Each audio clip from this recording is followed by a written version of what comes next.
Our next story is a tale of two neighbours of India, Sri Lanka and the Maldives. One of them is turning a corner after suffering an economic collapse. The other could be slipping into a debt crisis. Let's start with Sri Lanka first. Yesterday, Colombo had some good news to share. It has struck a deal with creditor nations. Sri Lanka has managed to renegotiate a large chunk of its debt. The loans are worth $10 billion. About $5.8 billion is owed to a group of 17 countries. This includes countries like India and the members of the Paris Club like France, Japan and the US. China chose to sit out of this platform. It has struck a separate agreement with Colombo. That takes care of loans worth $4.2 billion. This restructuring helps Sri Lanka immensely. Loan payments will be postponed until 2028. After that, Sri Lanka will have time until 2043 to repay this debt. That too on concessional terms.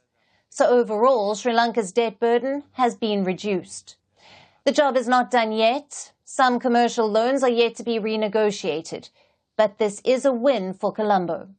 Sri Lanka can now start focusing on development projects again. Now that we have achieved a crucial milestone in debt restructuring, there are legal opportunities for these countries to resume all projects funded by foreign loans. Moreover, we can look forward to initiating many new development projects. It was a bitter road to recovery for Sri Lanka. The island nation went bankrupt in 2022. It ran out of foreign exchange. Sri Lanka was plunged into chaos. From food to fuel and cooking gas, there was severe shortage of many essentials. Hospitals had run out of drugs. Critical surgeries had to be delayed.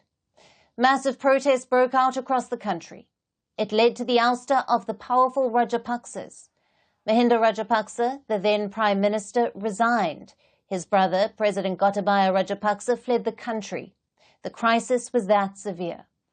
It was during this time India stepped up to help Sri Lanka. It extended at least $4 billion worth of aid and helped to stabilize the country. Sri Lanka's economic collapse served as a cautionary tale for the region, especially for those who borrowed heavily from China and remain financially vulnerable. The Maldives finds itself in a similar situation, and it appears they haven't taken any lessons. Yesterday, a leading credit agency downgraded its debt. We are talking about Fitch. It believes the long-term debt of the Maldives carries more risk now. Now, they released this assessment yesterday. It highlights three problems: falling foreign reserves, high debt repayment bills, and continued need for financing. Simply put, the debt levels are high and the Maldives is not generating enough revenue to close the gap. Earlier this year, the IMF had warned about this too. That's the International Monetary Fund. It warned Mali against looming debt distress. The IMF has advised the Maldives to raise revenues, cut spending, and reduce debt. Otherwise, it faces the risk of a major economic crisis. Last year, the foreign debt of the Maldives crossed $4 billion. That's more than 100% of its GDP. Clearly, the Moizu government has its work cut out. They need to start paying attention to the economy.